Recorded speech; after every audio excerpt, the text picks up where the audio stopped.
श्री बोधचंद्र महाराज द्वारा लिखित कल्याण मंदिर स्तोत्र पर जिनेंद्र भगवान के द्वारा निश्चित उस देशना का पान कर रहे हैं। भगवान पार्श्वनाथ तीर्थंकर थे। जो धर्म तीर्थ को चलाते हैं वे तीर्थंकर कहलाते हैं।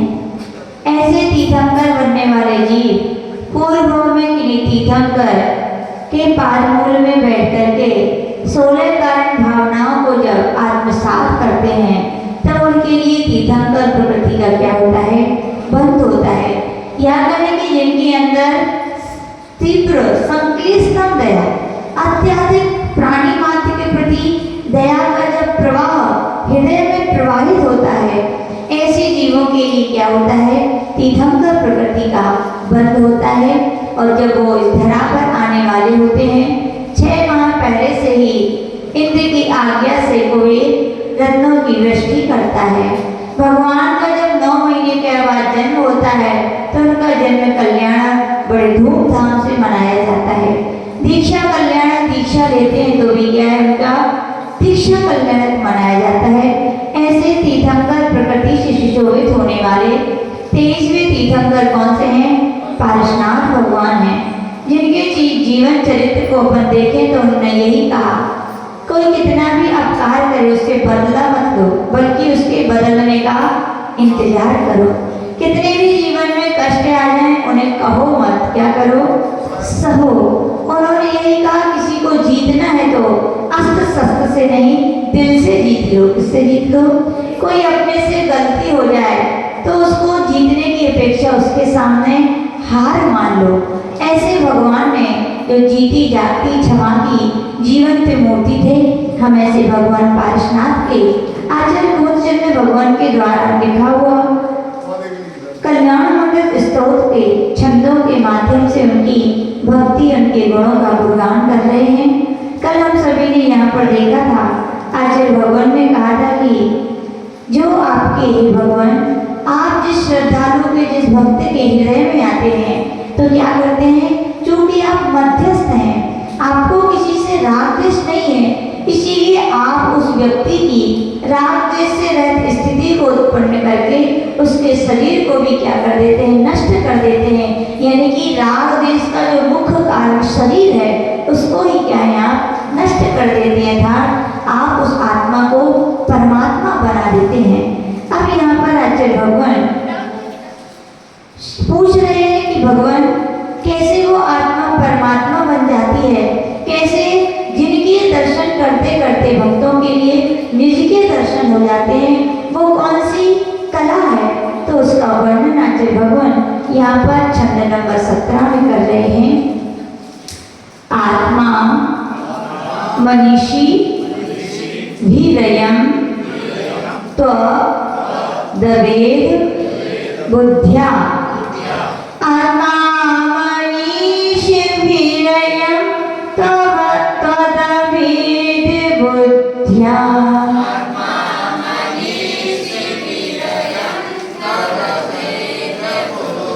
ध्यातो जिनेन्द्र भव तीह भवत् प्रभावा, ध्यातो जिनेन्द्र भवती है भवत् प्रभावा,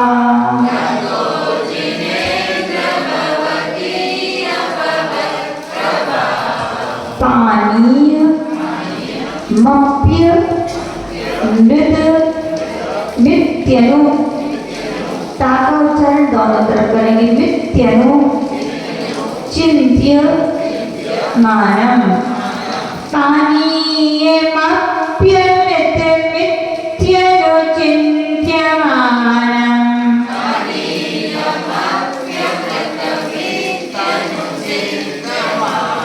किम नाम नो विष विकार मका करोति, किम नाम नो विष विकार मका करोति,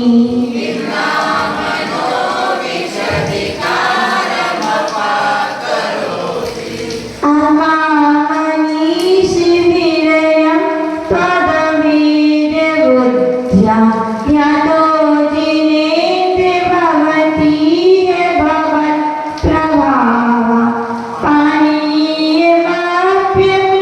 मृत्युचिन्तमानं किं नाम नो विषविकार्यमपा करोति।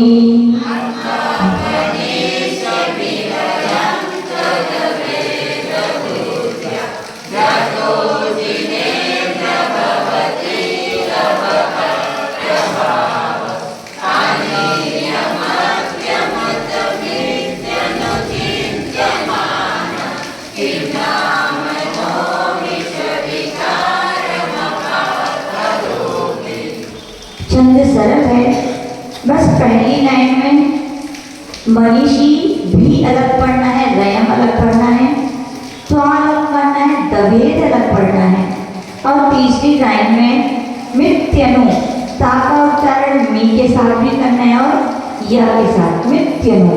तो छंद एकदम अपना सरल हो जाएगा।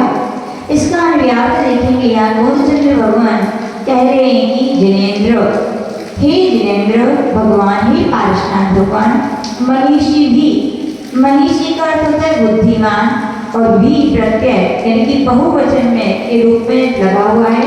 मनीषी भी यानी बुद्धिमानों के द्वारा, ज्ञानियों के द्वारा, तो अभेद बुद्धिया क्या निकलेगा, त्वक अभेद बुद्धिया आपसे अभिन्न ऐसी बुद्धि से ध्याता ध्यान किया जाता है। अयम आत्मा, यह आत्मा, भगवत प्रभावा आप ही के समान, प्रभावा यानी प्रभावशाली, भगवत यानी हो जाता है। तो आचार्य भगवान कह रहे हैं कि जो भक्त, जो बुद्धिमान आपका अभेद बुद्धि से क्या करता है, ध्यान करता है, वो भी क्या हो जाता है, आपकी आत्मा की तरह वो उसकी भी आत्मा क्या हो जाती है, प्रभावशाली बन जाती है। कि आप परमात्मा हैं तो उसकी आत्मा भी क्या बन जाती है, परमात्मा बन जाती है।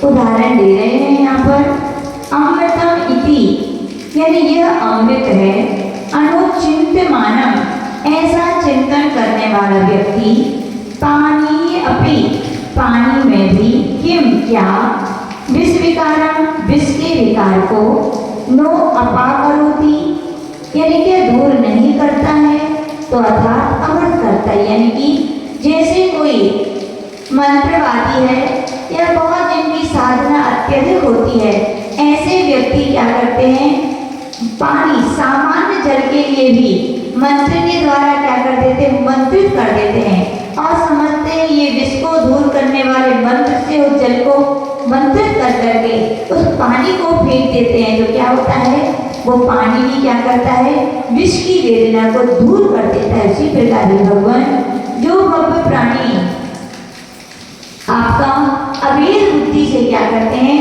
ध्यान करते हैं, उनकी आत्मा भी क्या बन जाती है, परमात्मा बन जाती है। इसका छंद देखेंगे। पार्श्वनाथ के गुण गाथा सब मिलकर गाओ रे,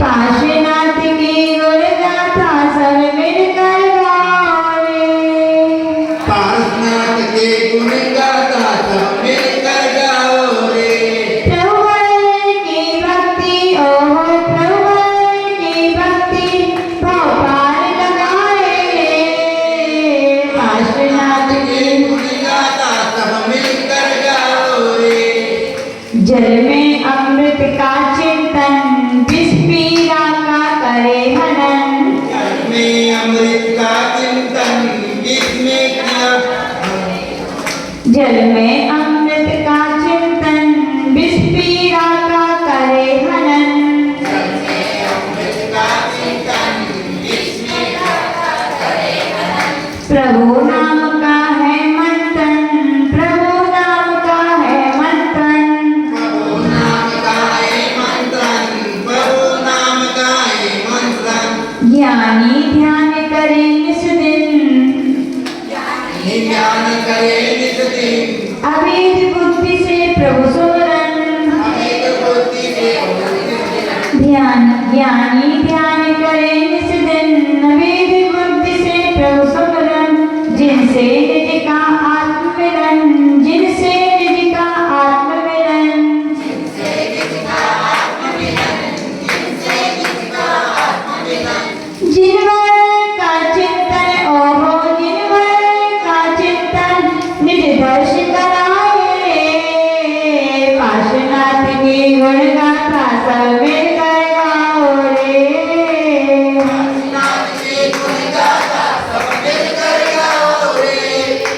यहाँ पर आचार्य भगवान कह रहे हैं कि अभेद बुद्धि, कौन सा शब्द आया? अभेद बुद्धि से प्रभु का ध्यान। ध्यान दो प्रकार से होता है, एक भेद बुद्धि से और एक जहाँ पर उपासक और उपास्य में, जहाँ पर आराधक और आराध्य में भेद की कल्पना की जाती है, उसे भेद बुद्धि या भेद भक्ति कहते हैं। क्या कहते हैं? भेद भक्ति। और जहाँ पर आराध्य और आराधक एक ही होते हैं, जहाँ उपास्य और उपासक एक ही होता है, उसे क्या कहते हैं? अभेद बुद्धि कहते हैं। यूँ कहा जाता है कि भक्त जब भगवान के चरणों में आता है तो यही कहता है, प्रभु मैं आपका भक्त हूँ, आप मेरे भगवान हैं। मैं आपका आराधक हूँ, आप मेरे आराध्य हैं। मैं आपका उपासक हूँ, आप मेरे उपास्य हैं। ये भक्ति की परिभाषा होती है जब भेद बुद्धि क्या होती है? भेद भक्ति होती है। कौन सी भक्ति होती है? जब भेद भक्ति होती है तो दोनों अलग अलग हमें दिखाई देते हैं, लेकिन जब अभेद भक्ति होती है तो कहा जाता है भगवान जो मैं हूँ, जो जिन है वो ही निज है, और जो निज है वो ही क्या है? जिन है। ऐसा हो सकता है क्या? हो सकता है। आप लोगों ने पढ़ा होगा चैत्य भक्ति पर पूज्य आचार्य विभव सागर जी महाराज जी की, जिसमें कहा है शुद्ध बुद्ध हो परम सिद्ध हो जिन परमात्मा हो, ज्ञाता दृष्टा अर्ष अरूपी तुम शुद्धात्मा हो। तुम जो वह में हो भगवान, तुम जो वह में हो भगवान, निश्चय नैना के चित्त प्रफुल्लित हुआ हमारा जिन दर्शन पाके। भक्त कहता है पहले तो यही कहते हैं भगवान आप शुद्ध हो, आप बुद्ध हो, आप जिन परमात्मा हो। क्या हो? ये भेद बुद्धि से जब कथन किया जाता है तो कहा जाता है भगवान आप जिनेन्द्र, आप परमात्मा है, अरस अरूपी, आप अरस से अरूपी और शुद्ध आत्मा में क्या है? वैसे ही मेरी आत्मा है। कैसी है? मेरी आत्मा में और आपकी आत्मा में कोई ज्यादा अंतर नहीं है। अंतर इतना है कि आपने उस शक्ति की व्यक्ति कर ली है और हमारी आत्मा में भी शक्ति क्या है? वो प्रकट नहीं हुई है। जैसे बीज में वृक्ष तो है कि नहीं? बोलो, बीज में वृक्ष है कि नहीं? किस रूप से है? शक्ति रूप से। किस रूप से है? शक्ति रूप से है। और कहा जाता है दुग्ध में भी घृत है कि नहीं है? दुग्ध में घृत है कि नहीं है? किससे है? ये शक्ति रूप से, निश्चय से है। ऐसे ही पूज्य गुरुदेव कहते थे यद्यपि ये बात सत्य है कि आत्मा का श्रद्धा, आत्मा का बोध और आत्मा की प्रतीति बड़ी दुर्लभ है। हर व्यक्ति इसकी श्रद्धा, इसका बोध और इसकी प्रतीति नहीं कर पाता है, लेकिन असंभव है क्या? असंभव नहीं है। असंभव होती तो इतने सारे आत्मा परमात्मा क्या बन पाते? नहीं। यानी उन्होंने आत्मा का श्रद्धान भी किया, आत्मा का बोध भी किया और आत्मा की प्रतीति भी की, तो क्या हो गया? वे परमात्मा बन गए। लेकिन आत्मा के श्रद्धान, आत्मा के बोध और आत्मा की प्रतीति से पहले आचार्य भगवान कह रहे हैं कि आत्मा की प्रतिपत्ति भी होनी चाहिए। क्या होनी चाहिए? प्रतिपत्ति। यूँ कहा जाता है प्रतिपत्ति का अर्थ होता है ज्ञान। क्या होना चाहिए? आत्मा का ज्ञान भी होना चाहिए। हम जिनेन्द्र भगवान के जिनके चरणों में आए हैं, हमें उनके आत्मा के गुणों का भी ज्ञान होना चाहिए। जब भक्त भगवान के पास आता है तो यही समझता है भगवान अलग और मैं अलग हूँ। लेकिन जब समर्पण बढ़ता जाता है, क्या हो जाता है? समर्पण का अर्थ क्या होता है? जहाँ पर सर्वस्व को अर्पण कर दिया जाता है, जहाँ मैं मेरे का कुछ भी भेद नहीं रहता, जहाँ पर अपना और तेरे का कुछ भेद नहीं रहता, जहाँ पर उनके ही सिद्धांत, उनके ही गुण, उनका ही चिंतन ही क्या होता है? अपना चिंतन होता है। जिनेन्द्र भगवान का भक्त भगवान की भक्ति में इतना तल्लीन हो जाता है, इतना समर्पण भाव के साथ तल्लीन हो जाता है कि वो अपने आप को भी क्या होता है? भूल जाता है। उसे क्या दिखाई देता है? भगवान ही भगवान दिखते हैं। और आचार्य भगवान कह रहे हैं जब वो इतने ध्यान में डूब जाता है, इतना डूब जाता है, तो कहा जाता है कि उसके लिए भगवान और भक्त का अंतर दिखाई नहीं देता। आराधक और आराध्य उपासक का अंतर भी समझ में उसका नष्ट हो जाता है, उपास और उपासक का भी अंतर क्या हो जाता है, उसका नष्ट हो जाता है। वो तो यही समझता है जैसे जिनेंद्र भगवान की आत्मा है वैसे ही मेरी आत्मा है, और जिनेंद्र भगवान की आत्मा का दर्शन करते करते उसे किसके दर्शन होने लगते हैं, अपनी आत्मा के। और वास्तविकता में प्रभु दर्शन का यही सच्चा फल है। कौन सा फल है बड़ीलाल जी? प्रभु दर्शन का। हम क्यों रोज भगवान के दर्शन करने आते हैं पता है? कई लोग से बोलो भैया आप दर्शन करने क्यों आते हो? बोले माता जी जैन कुल में हुए हम लोग, हमारा धर्म जैन है, इसीलिए हम क्या करने आते हैं। किसी दूसरे से व्यक्ति से बोलो भैया क्यों दर्शन करने आते हो? बोले माता जी मंदिर जाके दुकान खोलते, दुकान बढ़िया चलती है। महिलाओं से पूछो भैया क्यों दर्शन करने आते हो? बोले माता जी भगवान के दर्शन करने आते, मन कितने भी कष्ट हो मन प्रसन्न हो जाता है, दिन भर मन क्या है प्रसन्न बना लेता है। या कोई कहता है भगवान के दर्शन कर लेते हैं तो हमारे सब कष्ट मिट जाते हैं। सब लोगों की क्या है अलग अलग परिभाषाएं हो गई, अलग अलग उन्होंने प्रभु दर्शन के फल बता दिए।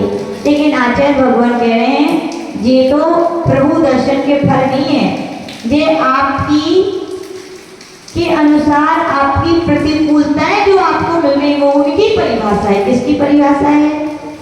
कई लोग बोलते हैं इसलिए दर्शन करने आते, बच्चों से पूछो क्यों दर्शन करने आते? बोले मम्मी खाना नहीं देगी यदि दर्शन नहीं करेंगे तो आचार्य भगवान कह रहे भैया ये प्रभु दर्शन का कोई उद्देश्य नहीं है।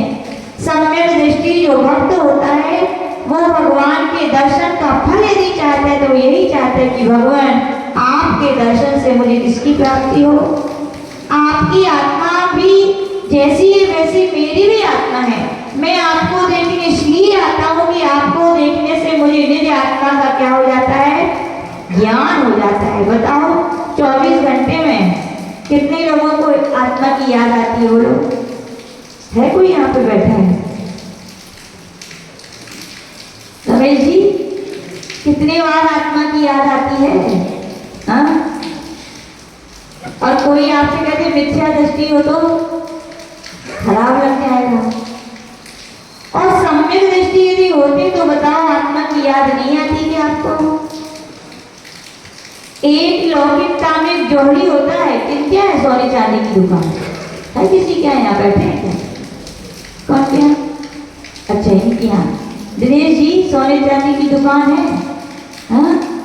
कभी स्वर्ण लेके बाहर गए क्या? तो बहुत जाते हो, कैसे ले जाते हो सोने को बताओ?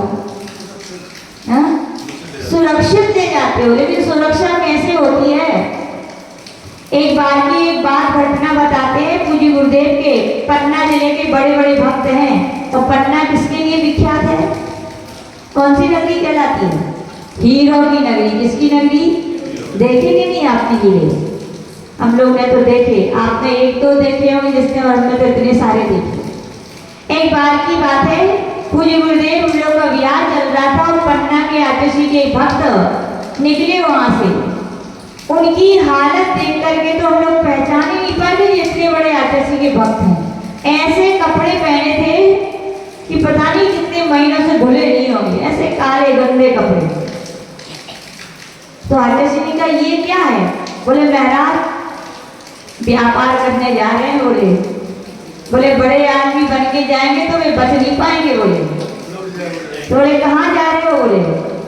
बोले कि बस व्यापार करने जा रहे हैं। आप तो समझते हो कंकड़ पत्थरों का व्यापार है। बोले अच्छा कंकड़ पत्थरों का है? तो बोले गुरुदेव, बोले दिखा दो एक बार कंकड़ पत्थर। आतिशी बोले ठीक है। उन्होंने अपना थैला दिखाया। उस थैले को देखकर ऐसा है कि यदि मुगाड़ा के चौराहे पर डाल दिया जाए ना तो कोई उठाएगा नहीं। बोले ऐसी डला है। ताकि बोले ये, बोले महाराज यही सुरक्षा कवच है। बोले क्या है? यही सुरक्षा कवच है। और उसके बाद फिर उन्होंने कपड़ा, उस थैले में से कपड़ा निकाला। वो कपड़ा कैसा था देश जी?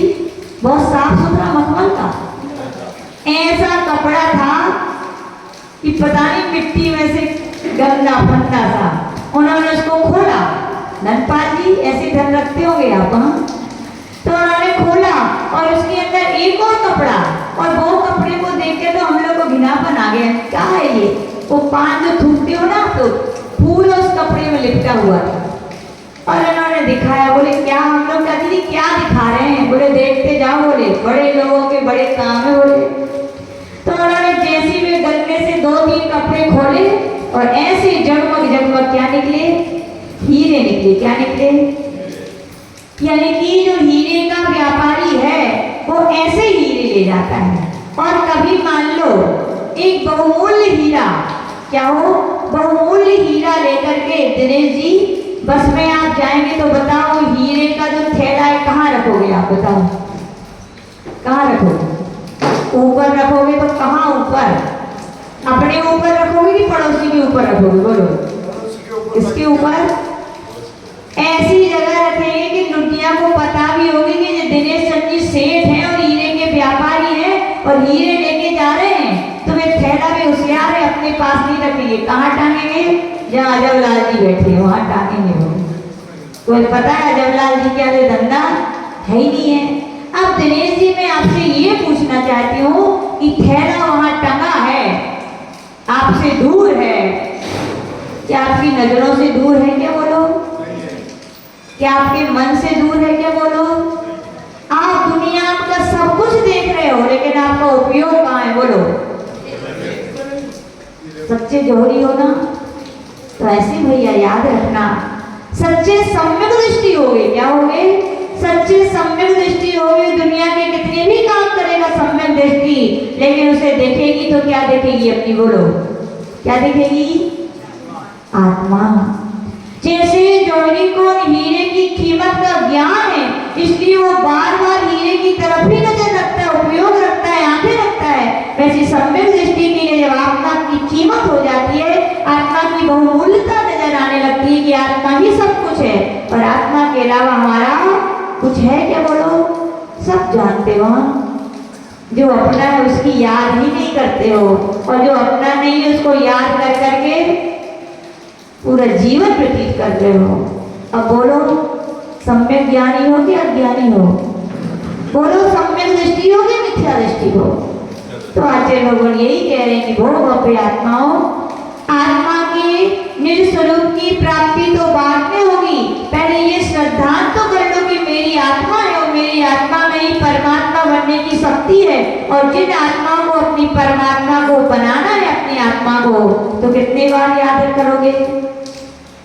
ये सब कितने बार याद करोगे दिन में? पल पल। जैसे जोहरी की नजर पल पल हर समय कहाँ है?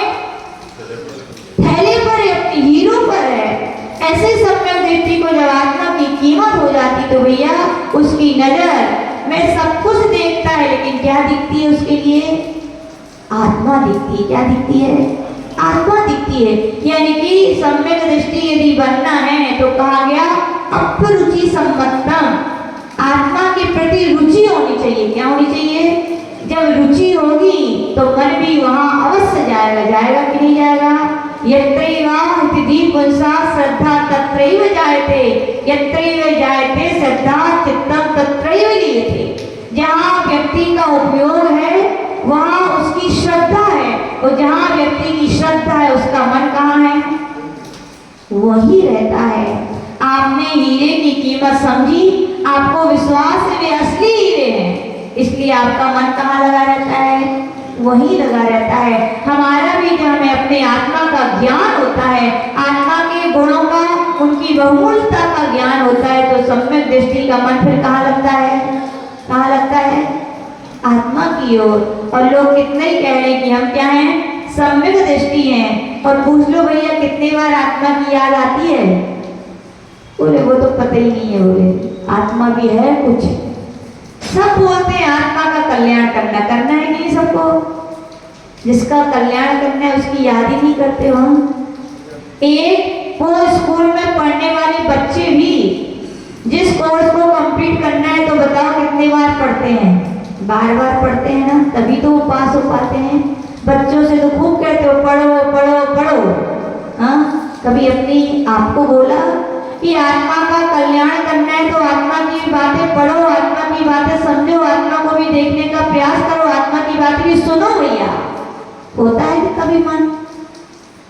तो आचार्य भगवान कह रहे हैं आत्मा का कल्याण करेगा तो कौन करेगा? जो आत्मा को पल पल निहारेगा। मोक्ष की प्राप्ति करेगा तो वही मुमुक्षु करेगा। मुमुक्षु कौन? लोग बोलते हैं वो निश्चय की बातें कर वे मुमुक्षु है। नहीं भैया, आचार्य पूज्यपाद भगवान कह रहे हैं कि मुमुक्षु कौन? तो कह रहे हैं आविद्या विदुरम ज्योति परम ज्ञान महामहत् तत्पृष्टव्यम ततेष्टव्यम तद्दृष्टव्यम मुमुक्षुवी। जिसने मिथ्यार्थ के अंधकार को भगा दिया है, जिसने अपनी आत्मा का श्रद्धान कर लिया है, जिसे आत्मा ही अब दिखेगी। कौन दिखेगी? वो कुछ पूछेगा भी तो किसके विषय में पूछेगा? तत्पृष्टव्यम, आत्मा के विषय में ही पूछेगा। किसके विषय में पूछेगा?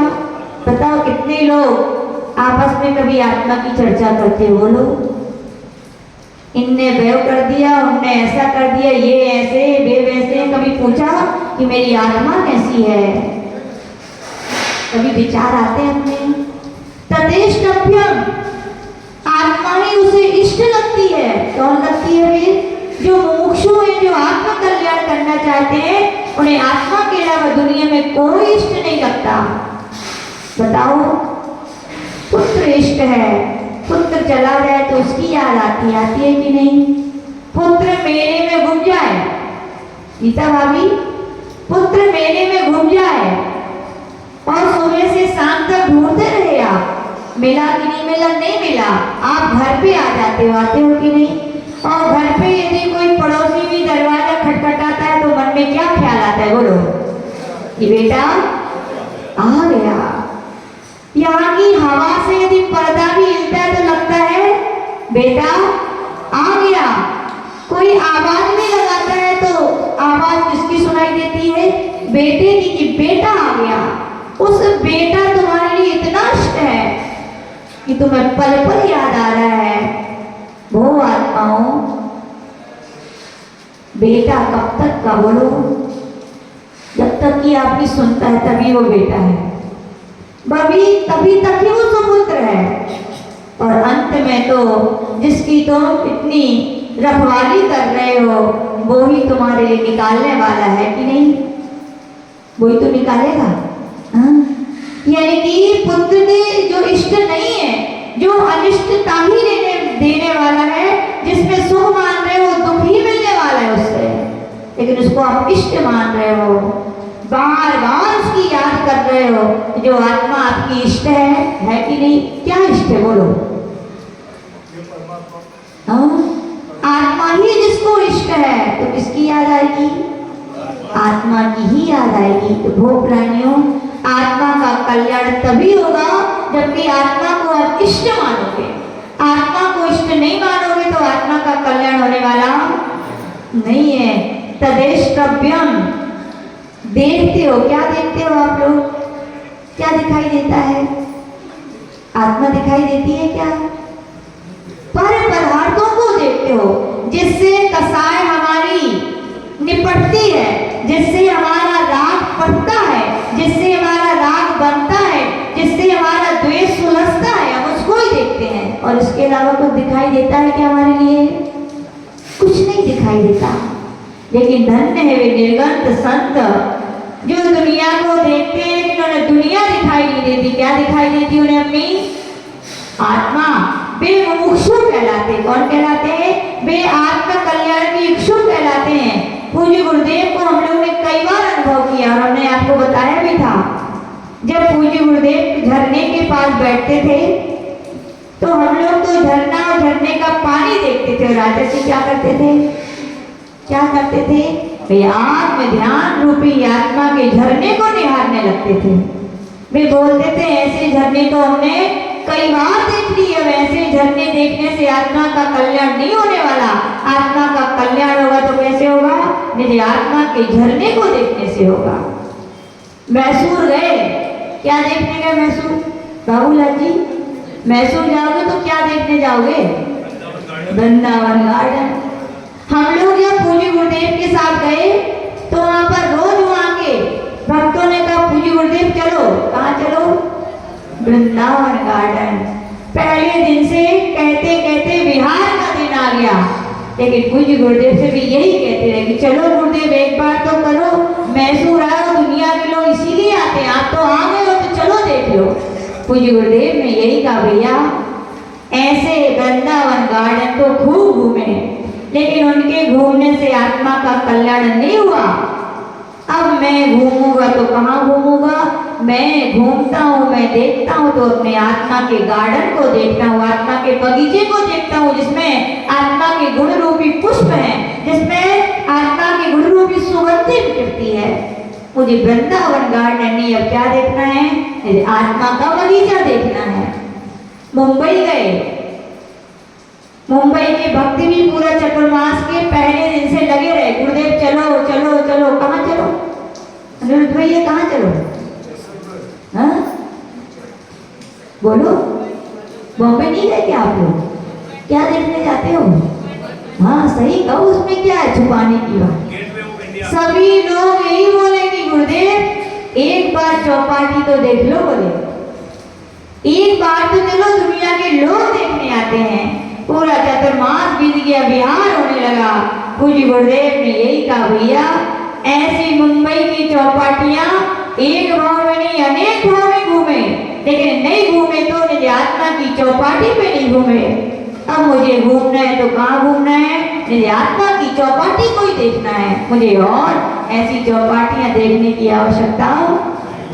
उदयपुर आए थे हम लोग, कब आए थे, पूज्य गुरुदेव के साथ कौन से सन में आए थे कर्णमल जी, 2000 लोहारिया में कब चतुर्मास हुआ, 2010, कौन से में, 2010 में, जहाँ माता जी बैठी है आपकी बागड़ की, व्योजना श्री माता जी, व्योजना श्री माता जी के साथ जहाँ पूज्य गुरुदेव ने 26 दीक्षाएं दी थी। कौन सा नगर था वो, उदयपुर। कौन सा था, उदयपुर भी प्रवेश हुआ, दीक्षाएं हो गई।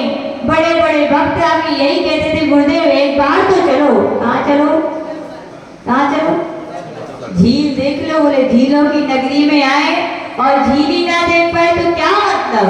पूज्य गुरुदेव ने यही कहा, भैया ऐसी तुम्हारे उदयपुर जैसी झीलें तो हर गांव में ना जाने कितने कितने, इन 3 लोक में ऐसी झीलों को कितने बार निहारा, लेकिन उनको देखने से मेरी आत्मा का मुझे सुख प्राप्त नहीं हुआ।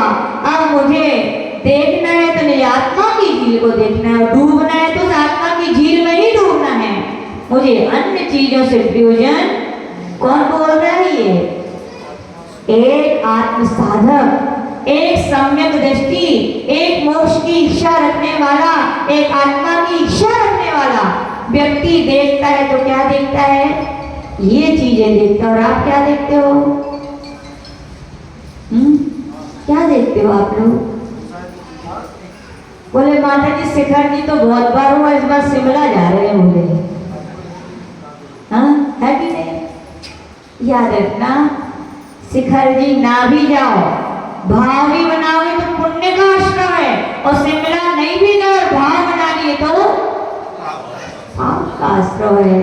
वो जैन कुल में उत्पन्न हुए थे भक्तों, मनुष्य पर्याय पाप के अर्जन के लिए नहीं, जिसके लिए मिली है, पुण्य के अर्जन के लिए है। मनुष्य पर्याय अधर्म के संचय के लिए नहीं, पाप धर्म के संचय के लिए मिली है, भोगों के लिए नहीं, योगों के लिए मिली है।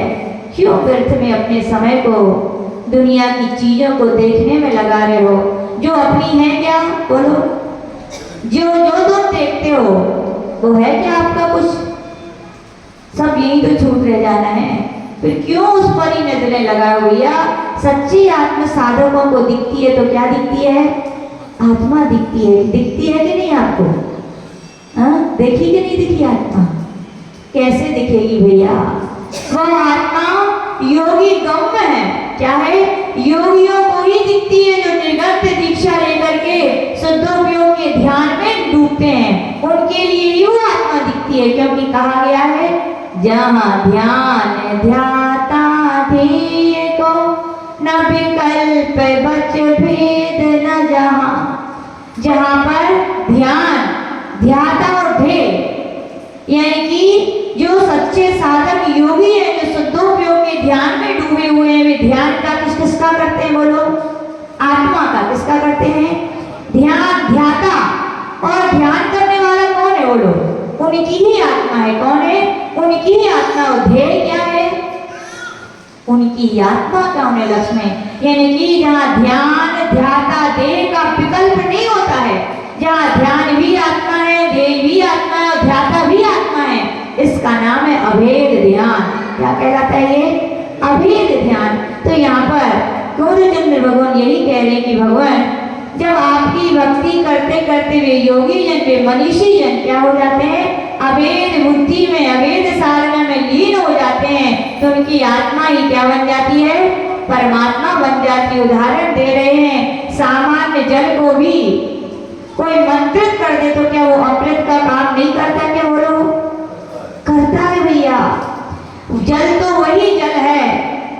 एक आप आपके चरणों में डाला जाए, आपके पैरों में डाला जाए तो सब पैर से कुचल के चले जाते हैं, और वही जल भगवान के और गुरुओं के चरणों में चला जाए तो गंधोदक, माथे का गंधोदक बन जाता है। बन जाता है कि नहीं? जल तो क्या है? वही है।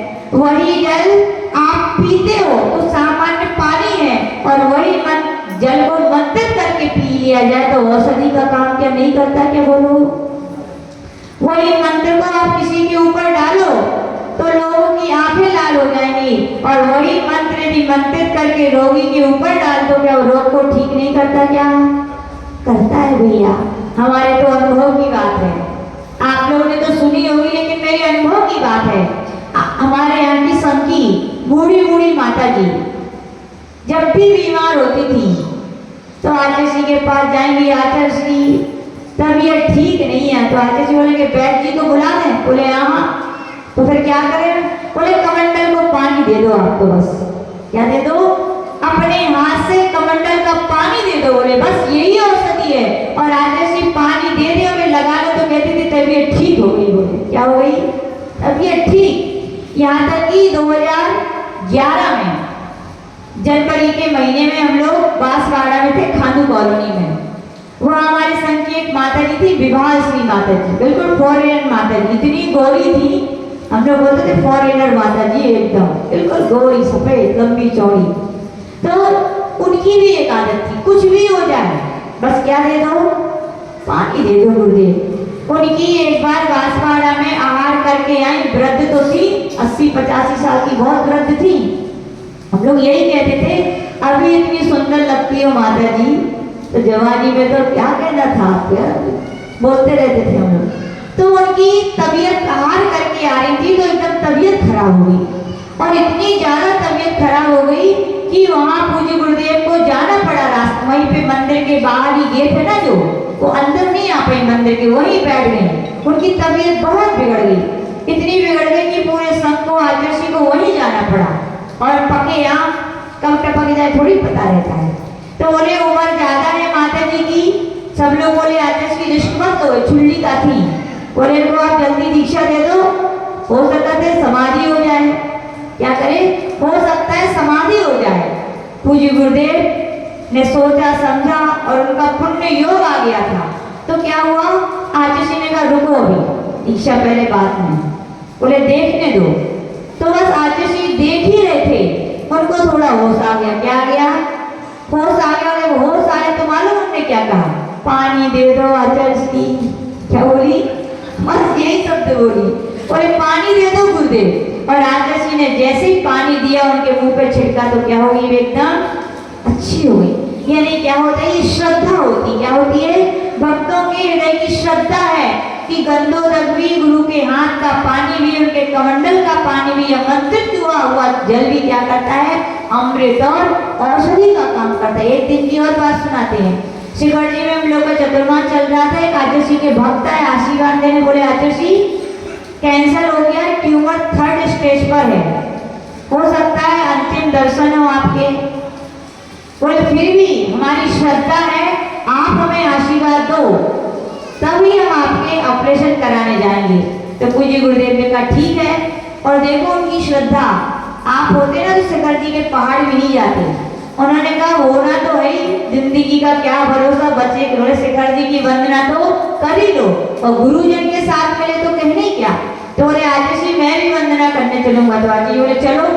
और जैसे ही वहां पे वंदना करने गए हम लोग पारसनाथ टॉम पर पहुंचे।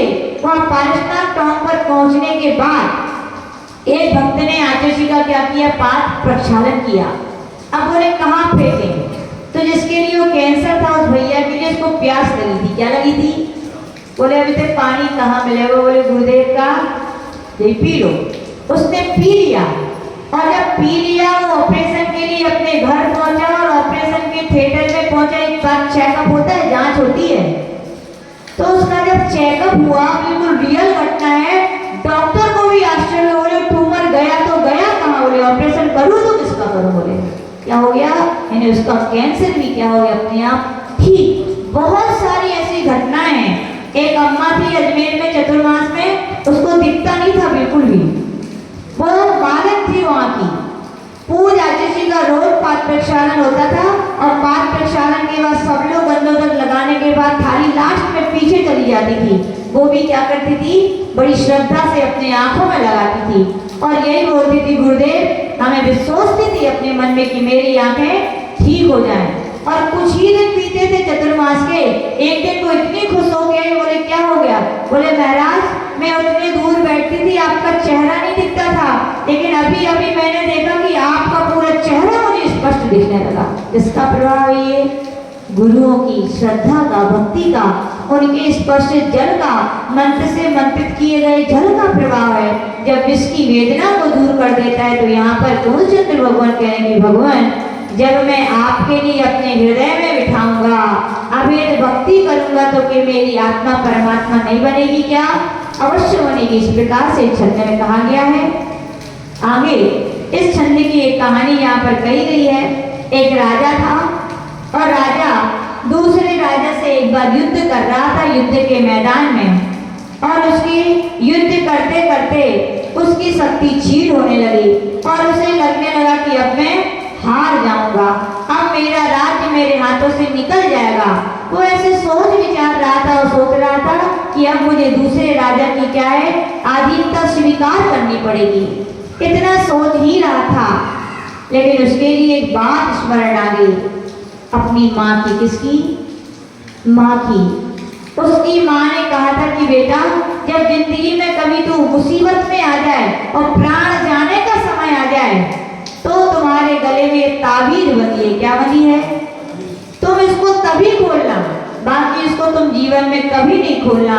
उसे माँ की बात क्या गई, याद आ गई। इसीलिए कहा जाता है संकट में कोई काम नहीं आता। कौन काम आते हैं, अपने ही काम आते हैं। कौन आते हैं, अपने ही लोग काम आते हैं। उसकी माँ की उसे स्मरण आया, उसने तुरंत ताबीज खोली। क्या खोली, ताबीज खोली और उसको पढ़ने लगा। और जब पढ़ रहा था तो उसे ऐसा लग रहा था कि पत्र नहीं बोल रहे, मेरी माँ बोल रही। कौन बोल रही है, पत्र में उसे अपनी माँ का चेहरा दिख रहा था और उसकी माँ बोल रही थी कि बेटा तू चिंता मत कर, ये इस कागज में जो मंत्र लिखा है वो मंत्र क्या है, ओम ह्रीम अरम नमो कुटु बुद्ध जालाय, या ओम ह्रीम अरम नमो कुट्ठ बुद्धि नाशयानम चारणानम, ओम ह्रीम आत्मस्वरूप ध्येयाय श्री पारसनाथ जिनाय नमः। ये उसमें मंत्र की जाप लिखी थी। तू नग्न होकर के, क्या लिखा था, तू नग्न होकर के जहाँ है वहीं पर इस जाप को जपने लगना। क्या करना, तो तुम्हारा संकट टल जाएगा। तो उसके ने जैसी पढ़ा और उसने क्या किया, सारे वस्त्र आभूषणों का सब त्याग करके वहां पर दिगंबर नग्न वेश में क्या हो गया, वो जाप का क्या करने लगा, मंत्र साधना करने लगा। और नग्न वेश किसका होता है, साधुकों का होता है। किसका होता है, साधुकों का। पहले याद रखना, दिगंबर मुनि नग्न तो रहते ही हैं, इसके अलावा पहले के समय में श्रावक भी अष्टमी चतुर्दशी को क्या करते थे, उपवास करते थे और रात्रि में रात्रि जागरण करते थे। किसी वन में, किसी उपवन में, किसी शमशान में जाकर के वस्त्रों को उतार के क्या करते थे, साधना करते थे। उस राजा ने भी ऐसे किया, नग्न वेश में क्या करने लगा, वो मंत्र की आराधना खड़े होकर। किस पर खड़े होकर, राजा है तो किस पर बैठेगा, हाथी पर। हाथी पर ही वो खड़ा हो गया, सब वस्त्रों को उतार करके वो क्या करने लगा, मंत्र की जाप करने लगा। जैसे ही वो दूसरा राजा उसके हनन के लिए आया तो क्या देखा, अहो जहां पर शत्रु के भाव से आया था अब श्रद्धा के भाव हो गए। किसके भाव हो गए? उनकी वीतरागी मुद्रा को देखकर जहां प्रहार के लिए हाथ उठे थे अब वे हाथ क्या हो गए, दोनों जुड़ गए। अब पहले जिसका मन कर रहा था कि इनका हनन करो, अब बोल रहा है कि इनके लिए नमन करो, क्या करो, झुक जाओ। ऐसे उसने जैसे ही उनकी उस नव विराग मुद्रा को देखा तो उस राजा का क्या हो गया, अपने आप मन परिवर्तित हो गया।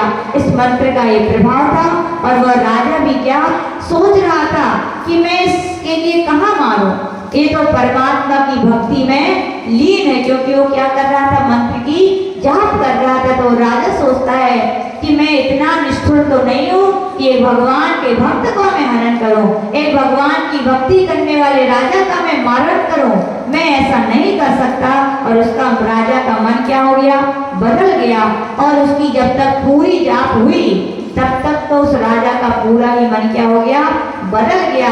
उस राजा का ही मन नहीं बदला, जो नग्न वेश में भगवान की वो माला कर रहा था उसका मन भी चेंज हो गया कि धिक्कार इस संसार के लिए, धिक्कार इस राज वैभव के लिए, जिसके लिए लोग थोड़ी थोड़ी में क्या करते हैं, लड़ाइयाँ करते हैं, अपनों से करते हैं। मुझे ऐसे राज्य नहीं चाहिए।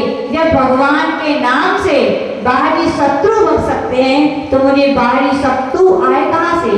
बोले जो अंतरंग के कर्म रूपी शत्रु थे, अब मैं ऐसी साधना करूंगा कि कर्म रूपी शत्रुओं को भगा दूंगा।